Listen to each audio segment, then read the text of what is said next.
우리 크게 아멘 합시다. 할렐루야. 네, 오늘도 하나님 앞에 우리가 예배드리고 있습니다. 주님의 임재가 이곳을 덮기를 주님의 이름으로 축원합니다. 네, 이 예배당뿐만 아니라 또 유아실 뿐만 아니라 우리 어린아이들이 있는 교육관까지 우리 온 은정교회를 예수님의 보혈로 덮으시고 성령께서 임재하여 주시고 또 여러분 한 사람 한 사람이 주님의 몸된 성전인데 여러분들의 마음 가운데도 이 시간에 다른 것 다 틈타지 못하고 성령께서 충만하게 임재하여 주시기를 주님의 이름으로 축원합니다. 자, 오늘 말씀의 제목을 함께 따라하겠습니다. 하나님 앞에서는 어린아이여라. 여러분 국회의원 선거든 시장 선거든 무엇이든지 간에 좀 가능성이 높은 사람들 주위에는 사람들이 몰려듭니다. 이 사람이 구청장이 되겠구나. 다 몰려듭니다. 그런 경험들을 교단에서도 제가 경험해 본 적이 있어요. 교단에서도 좀 뭐가 될 것 같은 분들 주위에는 사람들이 막 몰려들더라고요. 지금 오늘 본문의 배경을 보면 전쟁이 끝났습니다. 사울의 군대와 다윗의 군대의 전쟁이 끝이 났고 그리고 사울은 죽었습니다. 그리고 모든 백성들은 다 다윗을 왕으로 삼기를 원하고 있습니다. 그래서 사람들이 더 많이 다윗에게 몰려들었습니다. 용사들이 몰려들었고 백성들이 그에게 다가와서 우리의 왕이 되어 주십시오라고 그렇게 이야기하는 상황입니다. 자, 어떻게 보면 이런 기회는 일생에 한두 번 오기도 쉽지 않은 기회인데 다윗은 빨리 이 기회를 잡아야 될 수도 있고요. 어떻게 보면 사람들이 밀어 제끼는 대로 정신줄을 놓아버릴 수도 있습니다. 그런데 이런 상황에서도 다윗은 신앙의 정신줄을 놓지 않고 분명한 하나님의 마음에 합한 행동들을 하게 되는데 그것들이 무엇이는지를 좀 보고자 하는 것입니다. 첫 번째로 우리 함께 따라하겠습니다. 기도하지 않고는 아무것도 하지 말라. 네, 기도하지 않고는 아무것도 하지 말라는 것입니다. 지금 다윗이 왕이 되겠다라고 스스로 올라가도 누가 뭐라 그럴 사람 하나도 없어요. 그는 왕이 되는 것이 너무 당연한 상황이에요. 그럼에도 불구하고 다윗은 행동을 먼저 하지 않고 무엇을 먼저 하고 있죠? 기도를 먼저 하고 있는 거예요. 하나님, 제가 유다의 한 성읍으로 올라가야 되겠습니까? 기도를 먼저 하는 거예요. 올라간다면 어떤 성읍으로 올라갈까요? 그리고 먼저 하나님 앞에 기도하고 있는 거예요. 여러분, 무슨 일을 하기 전에도 항상 기도하시기를 주의 이름으로 축원합니다. 제가 알래스카에 있을 때 사역자가 좀 필요했습니다. 그래서 사역자를 구해야 될 텐데 하고 누군가를 이제 모집을 하고 그 사람 한 사람을 놓고 기도해야 될 텐데 그냥 우연히 제가 아는 어떤 전도사님하고 통화가 됐어요. 전화 통화를 하는데 이 전도사님이 아주 뛰어난 능력을 가지고 있는 분이었습니다. 설교를 아주 잘해요. 찬양 인도도 잘하고 아주 재능이 많은 그런 친구였습니다. 이 전도사님하고 통화하던 중에 그냥 말이 툭 튀어나갔어요. 뭐라고 튀어나가냐면 전도사님 알래스카 와서 이곳에서 같이 사역하실래요? 하고 말이 먼저 툭 튀어나갔어요. 그 말이 탁 나가면서 마음속에 조금 딱거림직이 있었는데 내가 이분을 위해서 기도해보지도 않았는데 이렇게 말해도 되나? 하는 생각이 들었는데 그래도 이분 예전에 한국에서 같이 일할 때 설교도 잘하고 기도에도 인도도 잘하고 능력이 있는 사람인데 하면서 또 이렇게 합리화를 하는 거예요. 그랬더니 말이 꺼내기가 무섭게 이 전도사님이 적극적으로 오겠다 그러는 거예요. 비자를 맞게 해달라고 자기도 미국으로 가려는 어떤 계획들이 있으니까 그랬겠죠. 그래서 적극적으로 가겠다라는 거예요. 그래서 알겠다고 그러면서 이제 그 통화를 마치게 되었습니다. 그리고 먼저 얘기를 하고 그 다음에 기도를 했어요. 기도하는데 마음이 조금 꺼림직해요. 그래서 왠지 교회에 유익을 주지 않을 것 같은 그런 좀 기분이 좀 들었는데 그때라도 기도하고 받은 음성에 따라가면 좋았겠지만 이미 뱉어놓은 결정이기 때문에 그 결정을 취소하고 번복한다는 게 상당히 부담이 되었습니다. 그래서 그 일을 추진하게 되었죠. 교회에서 이제 서류들을 다 해가지고 그분이 이제 미국에 올 수 있도록 그렇게 비자를 결국 받게 되었습니다. 이분이 이제 그 어렵게 그 종교 비자를 받아가지고 이제 알래스카에 오게 된 거예요. 그래서 형님이 이제 담임으로 계시던 그 교회에서 함께 사역을 하게 되었는데요. 처음에는 잘하는 것 같더니 점점 무리를 일으키기 시작하고 자기 이익만 추구하고 요구하는 것만 늘어나기 시작하고 교회에 부담을 지우다가 그러다가 결국에는 교회에서 도저히 받아들일 수 없는 요구를 하는 거예요. 그래서 그런 요구는 우리가 들어줄 수가 없다. 너무 말도 안 되는 받아들일 수 없는 걸 아예 요구를 하더니 그러면 나는 어디로 가야 되겠다. 그러면서 더 크고 대우를 잘해주는 교회로 그냥 옮겨버리는 거예요. 그러니까 목회자도 성도들에게 원망 듣는 거죠. 우리 힘들게 비전해 줬는데 목사님 결국 자기 갈 길로 가지 않습니까? 그런 결과가 됐고 교인들은 교인들대로 상처를 받게 되고 그런 일이 있었어요.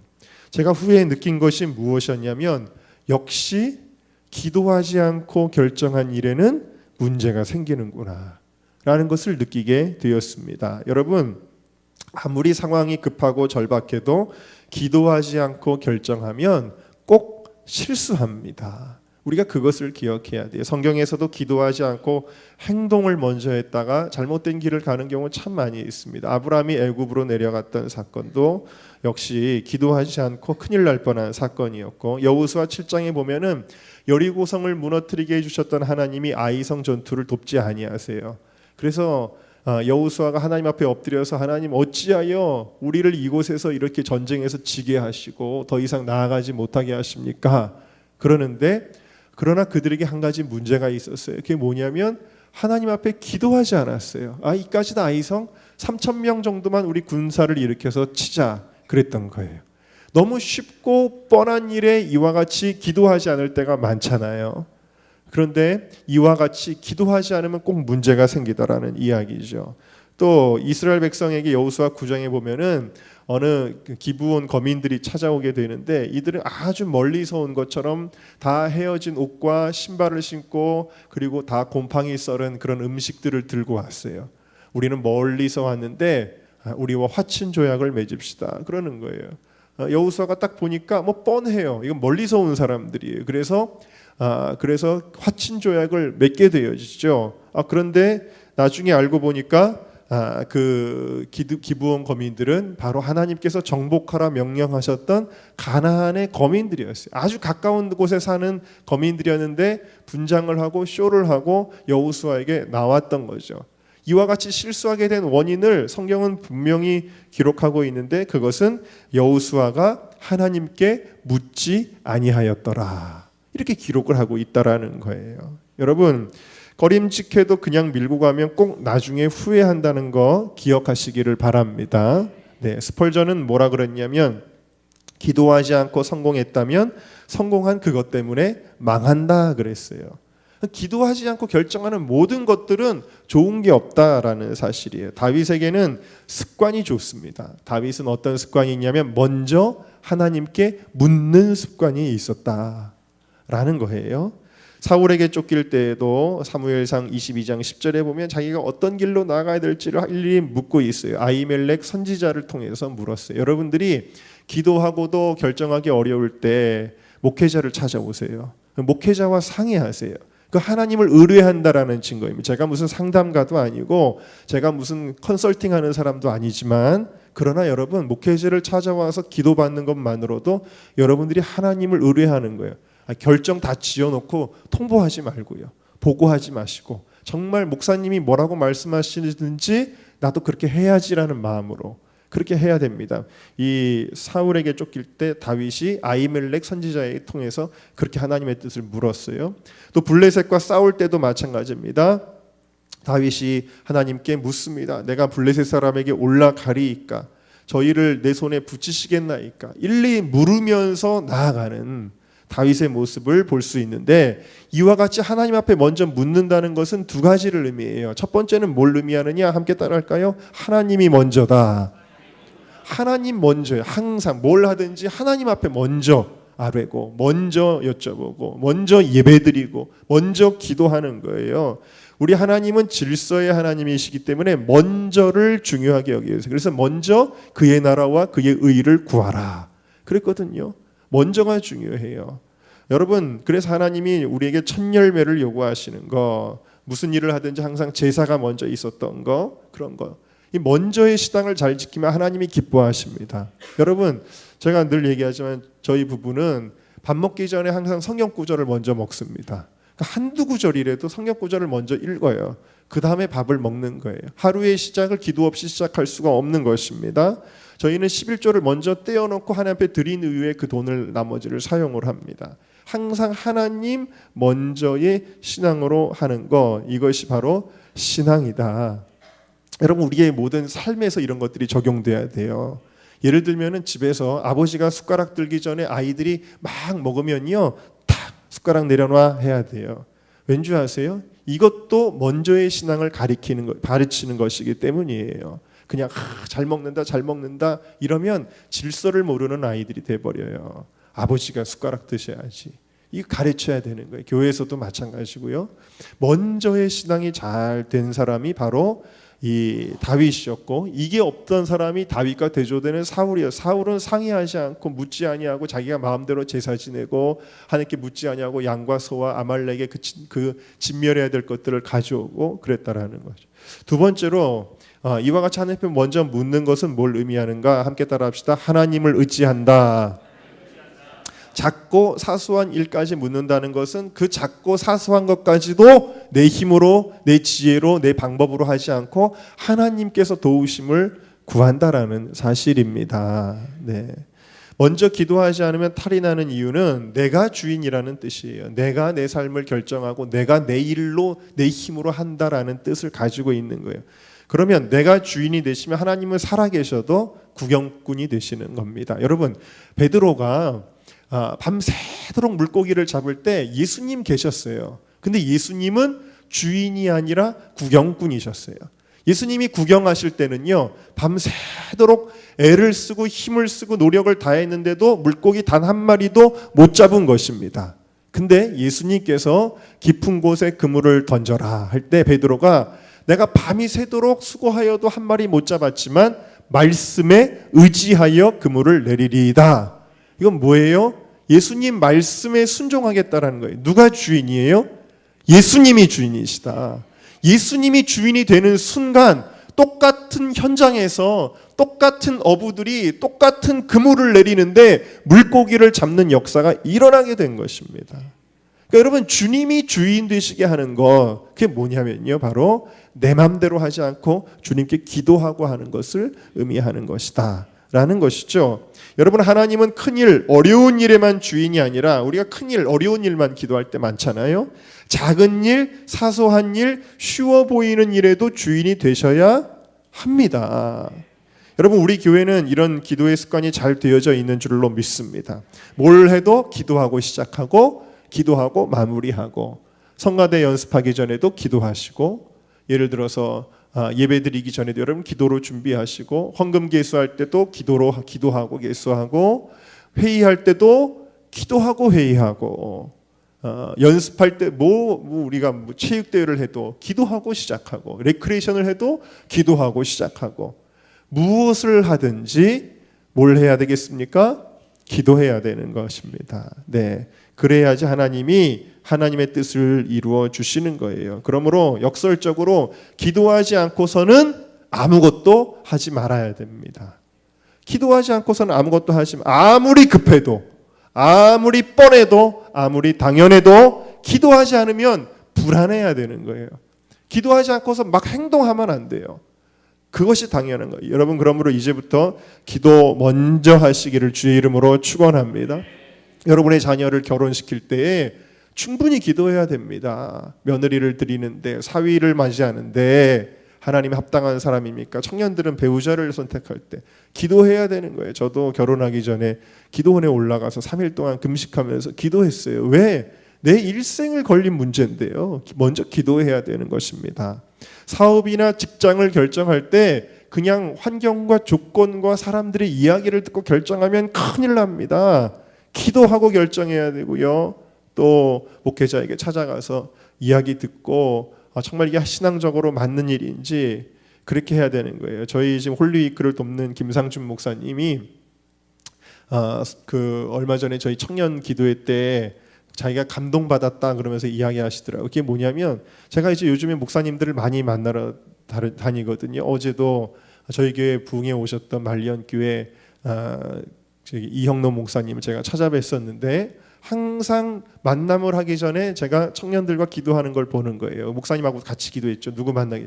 하나님, 지금 아무 목사님을 만납니다. 이 대화를 주님이 주관하여 주시고 목사님의 마음 가운데 우리를 도울 수 있는 적극적인 마음을 허락하여 주시고 하나님이 기뻐하시는 뜻이면 이렇게 되게 해주세요. 예수님의 이름으로 기도합니다. 그리고서는 문 열고 들어가요. 항상. 그 모습을 보는데 감동을 받았다는 거예요. 저는 모두 다 그렇게 하는 줄 알았어요. 그랬더니 그런 건 아닌가 봐요. 여러분, 하나님 앞에 먼저 기도하시기를 주님의 이름으로 축원합니다. 자, 두 번째 함께 따라하겠습니다. 구체적인 기도가 명확한 응답을 받는다. 다시 한번요. 구체적인 기도가 명확한 응답을 받는다. 여러분, 다윗의 기도가 어떤 기도냐라고 한다면 시시콜콜한 기도예요. 되게 시시콜콜해요. 그냥 하나님, 제 길을 인도해 주세요. 이러면 될 건데, 하나님, 제가 유다의 성읍으로 올라갈까요?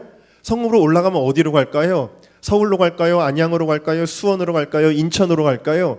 시시콜콜하게 기도하는 거예요. 다윗은. 여러분, 다윗의 자문관이었던 아이도벨이 압살롬의 반역에 가담했다는 말을 듣고도 다윗이 뭐라고 기도하냐면 원컨대 아이도벨의 모략을 어리석게 하옵소서. 이렇게 시시콜콜하게 구체적으로 기도해요. 그런데 이렇게 구체적으로 기도하니까 하나님의 응답도 어떻습니까? 구체적으로 역사하는 거예요. 아이도벨의 모략을 패하셨고 오늘 말씀에 보면 하나님이 헤브론으로 올라갈지니라. 구체적으로 너는 서울로 갈지니라. 너는 서울의 관악구의 삼성동 322-1 은정교회로 가라. 구체적으로 응답하셨잖아요. 하나님이 구체적으로 물으니까. 여러분, 옛날에 저희 아버님이 이렇게 설교를 하셨어요. 뭐라 그러셨냐면 옛날에, 요즘에는 집에 세탁기가 있지만 세탁기가 없던 시절에 빨래를 어디 가서 했어요?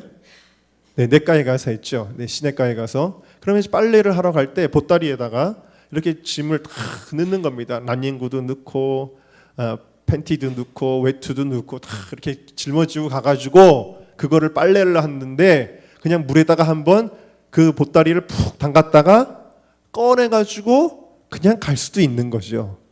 그런 빨래도 하려면 하는 거죠. 그러나 여러분, 빨래를 제대로 하려면 어떻게 해야 돼요? 보따리를 풀고 하나하나 다 꺼내서 박박박 밀어가지고 해야 빨래 하나하나가 깨끗하게 되는 거예요. 기도는 이와 같다라고 가르치셨어요. 기도는요, 여러분, 하나님 오늘도 제 삶을 주님께 맡깁니다. 우리 가정을 축복해 주세요. 땡 할 수도 있죠. 그 안에 모든 게 다 들어야가 있겠죠. 그러나 그건 뭐랑 같으냐? 그냥 보따리를 물속에다 한번 푹 담갔다 꺼내는 것과 같다라는. 여러분들이 빨래를 제대로 하려면 하나하나 꺼내야 되는 것처럼 하나하나 기도하는 거. 오늘 우리 아이가 유치원에 가는데 유치원에 가서 선생님에게 좋은 거 배우게 하시고 친구들하고 싸우지 않게 하여 주시고 또 나쁜 말 하지 않게 하여 주시고 또 오늘 하루도 요즘 감기 기운이 있는데 빨리 감기가 떨어지게 해주시고 구체적으로 기도해야 된다는 거예요. 하나님, 내가 오늘 제가 비즈니스 때문에 누구를 만나야 됩니다. 그런데 계약이 잘 돼야 됩니다. 그 사람이 얼마를 요구할 텐데 하나님, 제가 적어도 이 수준에 됐으면 너무 좋겠는데 하나님, 이 수준으로 될 수 있도록 계약이 잘 되게 해주시고 그 계약할 때 그 사람 기분이 좋아지게 해주시고 구체적으로 기도할 때 하나님이 구체적으로 역사하신다라는 사실이에요. 자, 그래서 구체적으로 하는 게 좋은데 그럼 왜 구체적으로 기도를 안 할까요? 첫 번째는 귀찮아서 그래. 하나하나 하려니까 너무 귀찮아요. 그러니까 한꺼번에 빨래도 귀찮으니까 하나하나 안 꺼내고 빨래도 한꺼번에 푹 하듯이 귀찮아서 그러는데 여러분, 그러면 안 된다라는 거예요. 두 번째로는 주님께서 다르게 인도하실 것에 대한 두려움이 있기 때문입니다. 여러분, 구체적으로 기도하면 내 맘대로 살기가 불편해집니다. 무슨 얘기냐면 오늘 하루 종일 뒹굴뒹굴 집에서 뒹굴거리고 짜장면이나 시켜 먹고 손 하나 까딱 안 하고 지내고 싶은데 한번 주님께 기도해 보세요. 주님, 제가 오늘 그냥 집에서 뒹굴뒹굴 할까요? 라고 기도하면 하나님이 야, 너 무슨 소리냐? 기도하면 게으르지 마라. 그리스도인들은 게으르면 안 된다. 너 지금 집안꼴이 뭐냐? 청소도 하고 빨래도 하고 그리고 너 몸주 완전 너 지금 위장병이 있잖아. 위장병이 있는데 너 하나님이 주신 위를 그렇게 소홀히 해서 되겠어? 짜장면 먹지 말고 오늘은 밥해서 먹어라. 하나님이 구체적으로 응답하시면 귀찮은 거예요. 귀찮은 게 아니라 부담스러운 거예요. 어차피 하나님의 말씀대로 살아야 되거든요. 예를 들면 주일날 동창회에 참석하라고 연락이 왔습니다. 하나님 제가 동창회 갈까요 말까요? 기도하면 하나님 어떻게 응답하시겠어요? 당연히 너 주일 거룩하게 지켜야지. 응답하실 거 아니에요? 그 하나님께서 내 삶을 간섭하실 것이 부담되니까 대충 사는 것, 포괄적인 기도만 하는 것은 하나님이 멀리서 대충 내 삶을 인도해 달라는, 내 마음대로 살고 싶어서 그러는 겁니다. 여러분 그러면 안 돼요. 구체적으로 기도해야 되는데, 여러분 자녀가 부모님께 아빠 나 책 사야 되니까 돈 주세요 이러면은 호주머니에서 돈이 안 나와요. 어떻게 부탁해야 되냐면, 아버지 저 이제부터 영어가 중요한 시대인데 영어 공부하려고 그러는데 요즘 좋은 교재가 나왔어요. 그 영어 교재가 얼마짜리인데 아버지 돈 좀 주세요. 공부하게요. 그러면 아버지 호주머니에서 돈이 바로 나오는 거예요. 예, 기도라는 건 그런 겁니다. 제가 아까 김상준 목사님 저를 도우시는 분 얘기를 했는데, 뭐 저희가 돈이 하나도 없잖아요. 그런데 너무 큰 일이 지금 저에게 닥쳤습니다. 그래 이분이 지금 음향이나 조명이나 모든 방송 장비들 다 가져오시는데 보니까 서기청 딱 보니까 너무 그분의 입장에서는 한심한 거예요. 돈이 없는데 어떻게 이런 단체가 서울광장에서 집회를 한다는 건가? 본인이 애가 닳기 시작하니까 본인이 후원을 받으려고 뛰기 시작하시는데 저를 이제 데리고 가시는 거예요. 근데 이분이 하시는 방법을 보니까 역시 경험이 많으신 분이 잘하시는구나 제가 느꼈어요. 그게 뭐냐면 이러는 거예요. 어느 기독교 기업이 하나 있습니다. 거기다 전화를 다 하시는데 뭐라 그러냐면, 사장님인데 장로님 이번에 홀리위크 그 서울 집회를 하는데 그 스태프들이 티셔츠가 없습니다. 근데 티셔츠를 할 돈이 없습니다. 장로님 티셔츠를 하는데 300벌이 필요한데 300벌 하려면 얼마가 드네. 장로님 후원 좀 해주시지요. 이러는 거예요. 그러니까 바로 응답이 오는 거예요. 제가 그걸 보고선 와, 사람과 사람 사이에서도 구체적으로 할 때 사람들의 마음이 감동을 받는구나, 움직이는구나. 제가 그거를 느꼈다라는 것입니다. 하나님을 향한 기도도 마찬가지라는 사실이에요. 2차 세계대전 때 남태평양 섬에서 철수하던 로버트 쿡 선교사님이 사람들과 함께 화물선을 타고 철수를 하는데 적들이 있는 해협을 지나가요. 그런데 모두 숨을 죽이고 가는데 배 앞쪽에서 뭐가 보였냐면 잔망경이 고개를 들었고 바닷속을 뚫고 올라오는 게 보입니다. 뭐가 있다라는 거예요? 거기 앞에 잠수함이 있다라는 거예요. 근데 그 잔망경이 올라왔다가 다시 쑥 내려갔어요.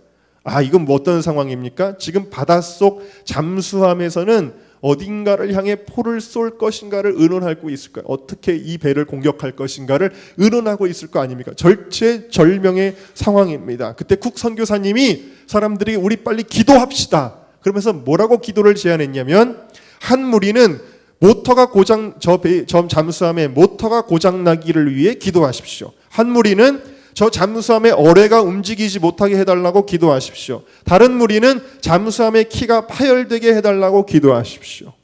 얼마나 구체적으로 기도하는 거예요, 이런 기도가. 그리고 어떻게 그 기도가 응답됐는지는 모르지만 잠수함의 공격을 받지 않고 무사히 빠져나가게 되었다라는 일화가 있습니다. 저도 우리 홀리위크를 위한 기도회를 할 때 제목들을 구체적으로 기도합니다. 내일 누구를 만나는데 좋은 분위기가 되게 해달라, 적극적인 마음을 허락해달라, 동영상을 어떤 청년들이 지금 만들고 있는데 동영상을 잘 만들 수 있도록 아이디어가 떠오르게 하시고 또 좋은 기술을 주시고, 구체적으로 기도하는 거예요. 우리 찬양팀이 선곡을 하는데 선곡의 지혜를 허락하여 주시고, 이렇게 기도하다 보면요 기도의 시간이 막 늘어요. 어떤 분들은 그래요. 한 5분 기도하고 나면 기도할 게 없어요. 왜 그런 줄 아세요? 구체적인 기도를 아직 하지 않았기 때문이에요. 구체적인 기도를 하면 여러분 사실 재미있습니다. 그냥 건강을 위해서 기도하지 말고 하나하나 기도하는 거예요. 위가 튼튼해지게 하시고 깨끗해지게 하여 주시고, 장이 깨끗해지게 하여 주시고, 저는 혈압을 위해서 기도할 때도 뭐 이렇게까지 기도합니다. 요즘 혈압이 120에 80이 정상이잖아요. 혈압이 120에 80이 되게 하여 주시옵소서. 구체적으로 기도하는 거예요. 머리가 조금 이상하신 분들은 뇌세포, 뇌 호르몬, 뇌신경, 뇌혈류 하나님 다 정상이 되게 해주세요. 하나하나 구체적으로 기도하는 거예요. 청년들이 배우자를 놓고 기도할 때도 그냥 하나님 좋은 배우자를 주세요 이렇게 기도하지 말고, 여기 청년들도 있지만 구체적으로 기도하시라는 거예요. 하나님 이런 배우자, 저런 배우자. 또 너무 그 배우자를 위한 기도 제목을 많이 하면 응답을 못 받을 수도 있어요. 그런 사람이 지구상에 존재하지 않거든요. 네, 아무튼 간에 근데 여러분 농담이고요. 아무리 여러분 구체적으로 기도해도 하나님 뜻 아닌 거는 하나님 응답 안 하시니까 걱정할 필요가 없습니다. 네.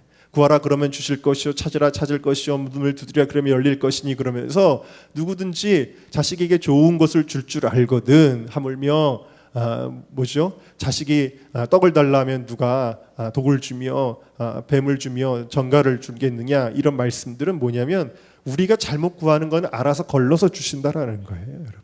그러니까 구체적으로 기도하는 것은 너무나 좋은 것이다 라는 것을 우리가 기억하고 구체적으로 기도해야 됩니다. 제가 어느 청년의 블로그를 하나 봤습니다. 그 청년이 이렇게 썼어요. 이상하게도 어제와 마찬가지로 무언가 채워지지 않는 갈급함과 무력함이 몰려왔다. 내게 어떠한 즐겁고 싱그러운 것들 혹은 따뜻하고 포근한 위로 따위가 필요함을 직감했다. 집에 도착하자마자 옷을 갈아입고서는 늘 습관처럼 힘들 때마다 눕거나 엎드려 기도하는 곳, 풀핏, 그러니까 무슨 자기가 만들어 놓은 강당 같은 게 있나, 거기 바닥에 누웠다. 그리고 하나님께 말씀드리기 시작했다. 이런 식으로 말씀드렸다. 아버지, 나 배고파요. 오늘은 특별히 맛있는 게 먹고 싶어요. 뭐 먹을까요? 족발, 치킨, 그 맛집에서 분식 시킬까요? 가서 사올까요? 쇼핑 다녀올까요? 그건 시간이 아까운데 어떻게 하죠? 저 뭔가 새로운 맛있는 거 오랜만에 먹고 싶어요. 잠시 후 아빠께서 오셨다. 일어나 인사를 드리고서는 다시 누웠다. 마음이 피곤해서인지 괜히 몸이 대단히 힘든 것 같이 느껴졌다. 누워서 하나님을 생각하면서 이리저리 꿈틀거리긴 했는데 도저히 일어나기가 싫었다. 의욕이 힘이 나질 않았다. 그때 아빠께서 말씀하셨다. 나가서 뭐 먹을래? 나도 모르게 마치 기다렸다는 듯이 조금의 지체도 없이 대답했다. 예. 이 일이 있은 후 조금 지나 아빠의 이 질문을 돌이켜 볼 때 뒤늦게 나는 깜짝 놀랐다. 아빠가 생전 나가서 뭐 먹을래? 하신 적이 없었다. 뭘 사오시거나 만드시거나 아니면 뭐 시켜 먹을까 하신 적은 있지만 나한테 같이 나가서 뭐 먹자고 한 적은 정말 신선한 사건인 것이다. 구체적인 기도를 응답하신 사랑이 너무 많으신 하나님 아버지.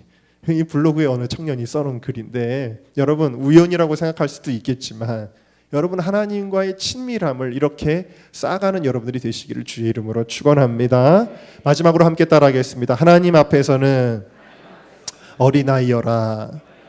여러분 먼저 묻는 태도, 이렇게 시시콜콜하게 주님과 대화하면서 이렇게 여쭤보는 이런 기도, 이게 꼭 어떤 모습이에요?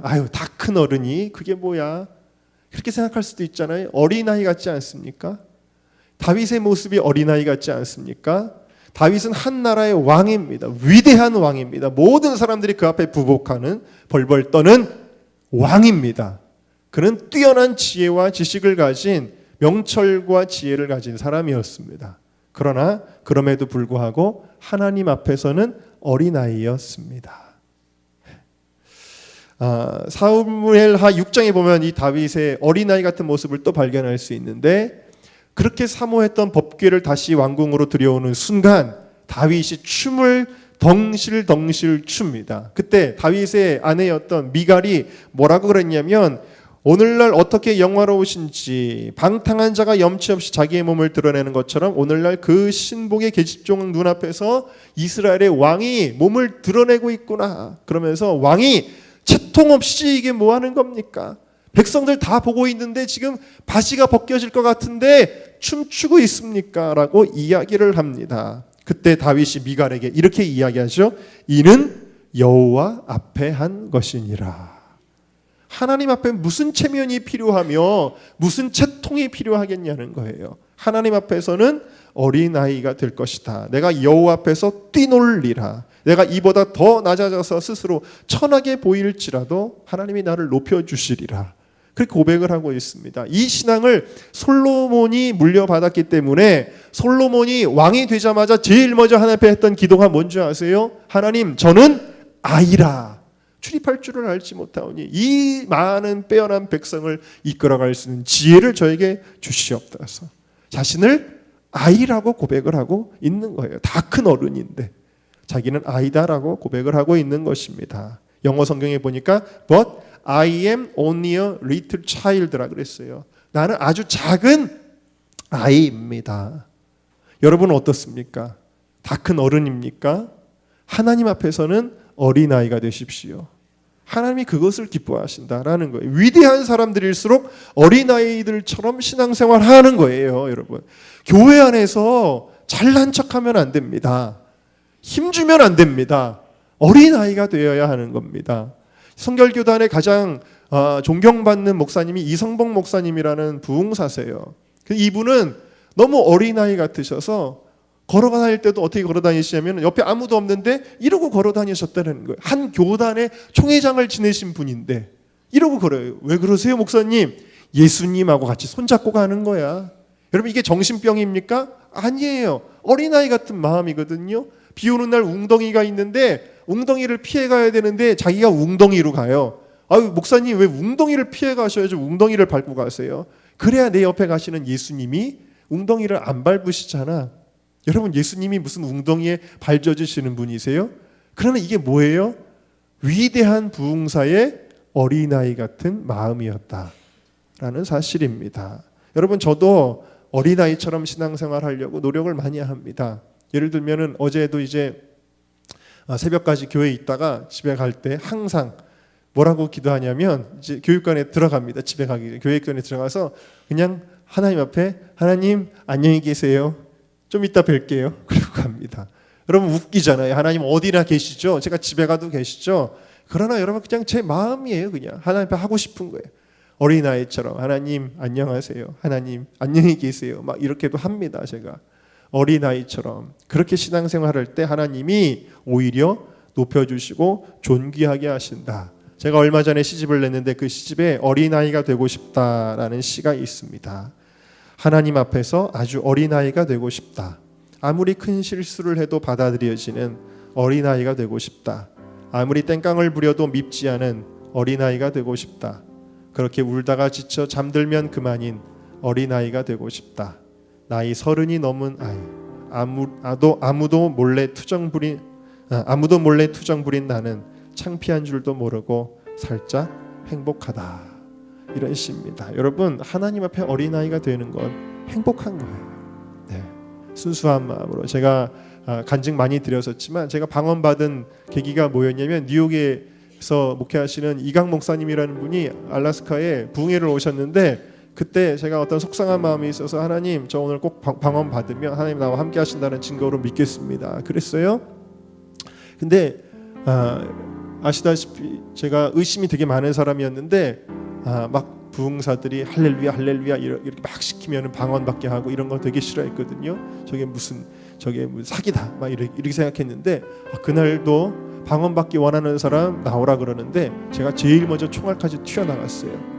그리고는 무릎을 탁 꿇었습니다. 근데 목사님이 다른 기도 안 시키고 할렐루야 할렐루야만 하라는 거예요. 옛날 같으면 이게 뭐야 할렐루야 할렐루야 이거 장난이지 사기지 생각했는데 그날따라 어떤 마음을 가졌냐면 제 마음속에 어린아이처럼 해보자.